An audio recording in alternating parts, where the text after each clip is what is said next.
जागर आदिशक्तीचा अश्विन शुक्ल प्रतिपदा नवरात्र सृष्टीतील आदिशक्तीच्या स्वरूपाचं पूजन करणारा उत्सव म्हणजेच नवरात्र उत्सव.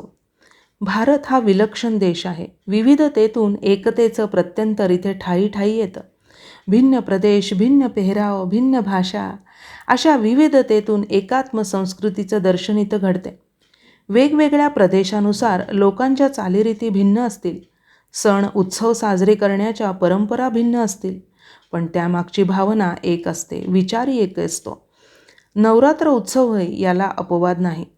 महाराष्ट्रात हा जगदंबेचा उत्सव, म्हैसूर कर्नाटकात चामुंडेचा उत्सव, हिमाचल काश्मीरात हा वैष्णवीचा, तर पश्चिम बंगालमध्ये हा दुर्गामातेचा उत्सव.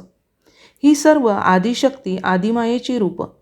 नवरात्राच्या निमित्ताने देशभरात पूजन होतं, जागर होतो तो या आदिशक्ती आदिमायेचा. अश्विन शुद्ध प्रतिपदेपासून नवमीपर्यंत दुर्गापूजेचा उत्सव भारतात सर्वत्र कोणत्या ना कोणत्या प्रकारे साजरा होतो. यालाच नवरात्र उत्सव म्हटलं जातं. शरद ऋतूच्या काळात हा उत्सव साजरा होत असल्याने याला शारदीय नवरात्र असेही म्हणतात. धर्मग्रंथानुसार शरद आणि वसंत अशा 2 ऋतूंमध्ये नवरात्र साजरे करण्याची परंपरा सांगितली आहे. वसंत ऋतूमध्ये म्हणजेच चैत्र महिन्यातही देवीचे नवरात्र साजरे होते. वणीच्या सप्तशृंगगडावर चैत्र महिन्यात असा उत्सव साजरा होतो. त्याला चैत्री नवरात्र असेही म्हणतात. तथापि घरोघरी अश्विन महिन्यातच नवरात्र साजरे करण्याची प्रथा रूढ आहे. सर्वसाधारणपणे अश्विन शुद्ध प्रतिपदेपासून घटस्थापना करून या उत्सवाची सुरुवात होते आणि नवमीला त्याची सांगता होते. तथापि देशाच्या वेगवेगळ्या भागात वेगवेगळ्या तिथीपासून या उत्सवाची सुरुवात होताना आढळते. चातुर्मासाच्या काळात म्हणजेच आषाढ ते अश्विन अशा 4 महिन्यांच्या काळात सर्व देवदेवता निद्रिस्त होतात असे मानले जाते. या निद्रितावस्थेतून देवीला जागे करण्यासाठी नवरात्राच्या काळात करावयाचा विधी धर्मग्रंथामध्ये सांगितला आहे. त्याला बोधन असे म्हणतात. याशिवाय अनेक विधी या ग्रंथामध्ये सांगितले आहेत. आसुरी शक्तीचा प्रकोप जेव्हा वाढतो तेव्हा दैवी शक्ती जागृत होतात आणि आसुरी शक्तीशी युद्ध करून त्यांचा बिमोड करतात. दैवी शक्तींच्या विजयाचा उत्सव म्हणजेच नवरात्र. ज्या ज्या दैवी शक्तींनी असे विजय प्राप्त केले त्यांचे नवरात्र साजरे होते. उदाहरणार्थ श्रीराम, श्रीकृष्ण, भगवान दत्तात्रय, श्री खंडोबा आदी. हिंदू संस्कृतीमध्ये देवी हे शक्तीचं प्रतीक मानलं आहे. बाह्यता अग्नी तेजाने तळपणारी आणि अंतरंगात ज्ञान तेजाने झळाळणारी तेजस्विनी असं देवीचं स्वरूप पुराणांमध्ये स्पष्ट केलं आहे. उमा, गौरी, पार्वती, जगदंबा, भवानी ही देवीची सौम्य रूपे, तर दुर्गा, काली, चंडी, भैरवी, चामुंडा ही उग्र रूपं आहेत. याशिवाय भद्रकाली, महाकाली, रक्तदंतिका अशी अतिउग्र रूपं आहेत.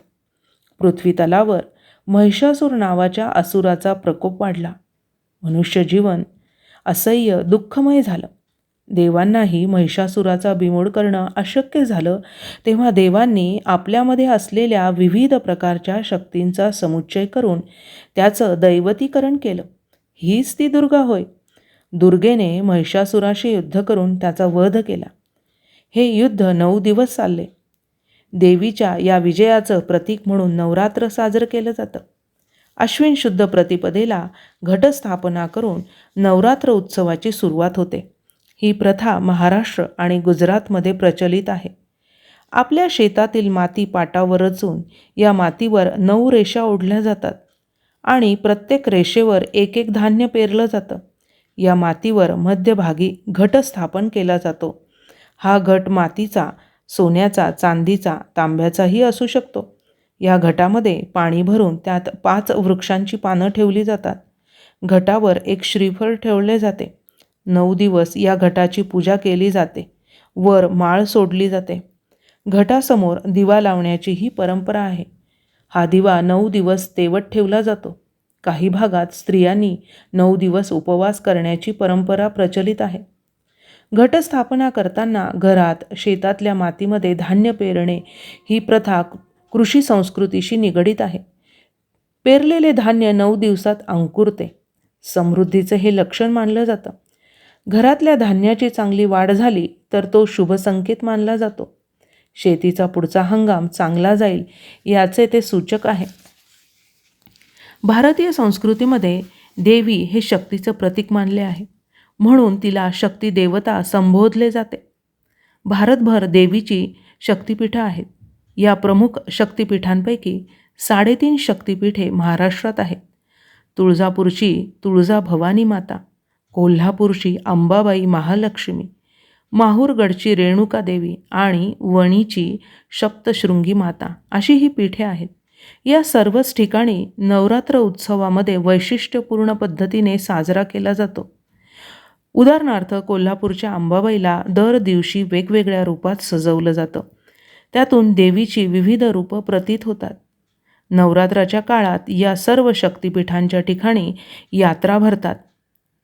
नवरात्राच्या काळात जोगवा मागण्याची पद्धत प्रचलित आहे. यामध्ये जोगव्याची गाणी म्हणून देवीच्या रूपातील शक्तीचे स्मरण केले जाते. नवरात्राच्या निमित्ताने देवीचा जागरण गोंधळ संपन्न होतो. नवरात्राच्या काळामध्ये भोंडला साजरा करणं हे महाराष्ट्राचं आणखीन एक वैशिष्ट्य आहे. काही भागात याला हादगा असेही म्हणतात. गावोगावी स्त्रिया मुली एकत्र येतात. एका पाटावर हत्तीचे चित्र अथवा रांगोळी काढतात, त्यावर फुले वाहतात आणि पाटाभोवती फेर धरून मुली भोंडल्याची गाणी म्हणतात. गुजरातमध्ये नवरात्र उत्सव काळामध्ये रास गरबा नृत्याची परंपरा आहे.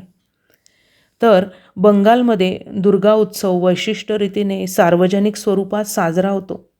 बंगालमधला दुर्गा उत्सव यामध्ये देवीच्या उग्र स्वरूपाचे कालीमातेचे पूजन होते.